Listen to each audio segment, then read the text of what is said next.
अस्सलामुअलैकुम, welcome to my kitchen. कैसे हैं आप सब? उम्मीद करती हूँ सब खैरियत से होंगे। आज आपके साथ मैं करी की जो रेसिपी शेयर करने जा रही हूँ, इसमें तो ना हम दही का इस्तेमाल करेंगे और ना ही लस्सी का इस्तेमाल करेंगे।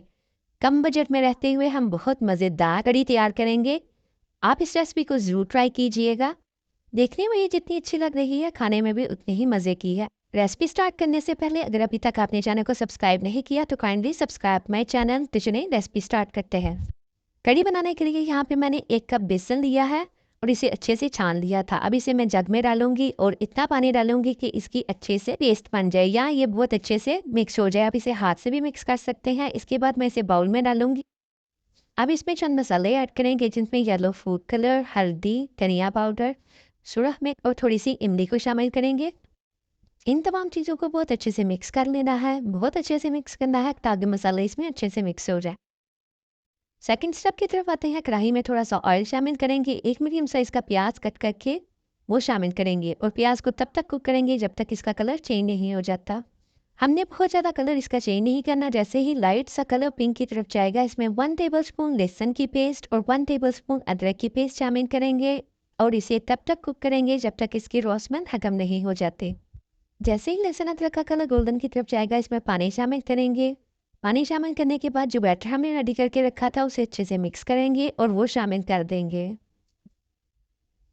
शामिल करते हुए आपने चम्मच मसलसल चलाना है और इसके बाद फुल आंच पे इसको जोश दिलाना है और जब तक जोश नहीं आ जाता चम्मच मसलसल चलाएंगे।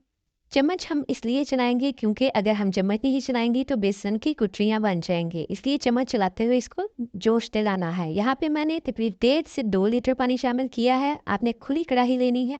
जब कढ़ी को जोश आ जाएगा तो फ्लेम को लो कर देंगे और इसे 1 से 1.5 घंटा पकने के लिए रख देंगे कवर करके। जब तक ये पक रही है तब तक पकौड़ों की तैयारी कर लेते हैं। बाउल में 2 मीडियम साइज़ के प्याज और आलू कट करके वो शामिल करेंगे। 1 टेबलस्पून ज़ीरा शामिल करेंगे, नमक का शामिल करेंगे, सुरख मिर्च, दादर मिर्च, धनिया पाउडर, हल्दी और 1/4 टीस्पून अजवाइन का शामिल करेंगे और इन तमाम मसालों को आलू और प्याज के मिक्सचर पे अच्छी तरह मिक्स कर लेंगे। तमाम मसाले अच्छे से मिक्स करने के बाद यहाँ पे मैं बेसन डाल रही हूँ। 1.5 कप मैंने यहाँ पे बेसन का शामिल किया है और थोड़ा सा पानी शामिल करना है। थोड़ा थोड़ा करके ही पानी शामिल करेंगे क्योंकि मसाला पानी छोड़ता है, इसलिए हम थोड़ा पानी इस्तेमाल करेंगे और एक थिक सी पेस्ट तैयार कर लेंगे। यहाँ पे मैं एक चीज़ डालना भूल गई थी जिससे पकौड़े बहुत ही नरम बनते हैं। आप ये ज़रूर ऐड किया करें, बड़े बहुत ही नरम बनते हैं। यहाँ पे 1 पिंच मैंने बेकिंग सोडा शामिल किया है और इसे अच्छे से मिक्स कर लेंगे। ऑयल मैंने पहले ही गर्म करने के लिए रख दिया था। पकौड़ों के बैटर को स्पून से इसमें शामिल करते जाएंगे और मीडियम आंच पे हमने पकौड़ों को कुक करना है। आंच तेज़ पे हम इसे कुक नहीं करेंगे क्योंकि पकौड़े ऊपर से तो पक जाएंगे लेकिन अंदर से कच्चे रहेंगे। जब एक साइड अच्छे से कुक हो जाए फिर हम इसकी दूसरी साइड चेंज करेंगे। मीडियम आंच पे ही पकौड़ों को कुक करेंगे। जब पकौड़ों का कलर चेंज हो जाए, जब इस पर गोल्डन कलर आ जाए तो हम इसे निकाल देंगे। इसी तरह सारे पकौड़ों को रेडी कर लिया है। यहाँ पे कढ़ी को पकते हुए 1 से 1.5 घंटा हो चुका है और ये देखिए ये काफ़ी हद तक थिक हो चुकी है। ये कमर्शियल रेसिपी है, आप इस रेसिपी को ज़रूर ट्राई कीजिएगा। रेस्टोरेंट स्टाइल में इसी तरह कढ़ी पकाई जाती है विदाउट दही के।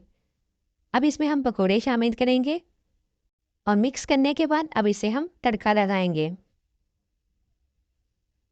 जिस ऑयल से मैंने पकोड़े बनाए हैं उसी ऑयल में तड़का लगाएंगे। यहाँ पे आंच मैंने बंद कर दी थी। आंच बंद करने के बाद अब मैंने मीडियम टू लो फ्लेम रखा है और इसमें सब्ज़ मिर्च, सुरख मिर्च और ज़ीरे को शामिल किया है क्योंकि हमने इसको जलाना नहीं। हल्का सा कलर चेंज होगा तो 1 टीस्पून दातर मिर्च शामिल करेंगे और आंच बंद कर देंगे। तड़का हमारा तैयार है, इसे कढ़ी में डालते हैं। बहुत ही ज़बरदस्त कढ़ी बनकर तैयार हुई थी, टेस्ट में लाजवाब थी। आप इस रेसिपी को ज़रूर ट्राई कीजिएगा और अगर ट्राई करें तो मुझे कमेंट में ज़रूर बताइएगा कि आपको ये रेसिपी कैसी लगी। वीडियो अच्छी लगी हो तो थम्स अप करें, अपने फ्रेंड और फैमिली के साथ शेयर करें। मिलते हैं नेक्स्ट वीडियो में, तब तक के लिए अल्लाह हाफिज़।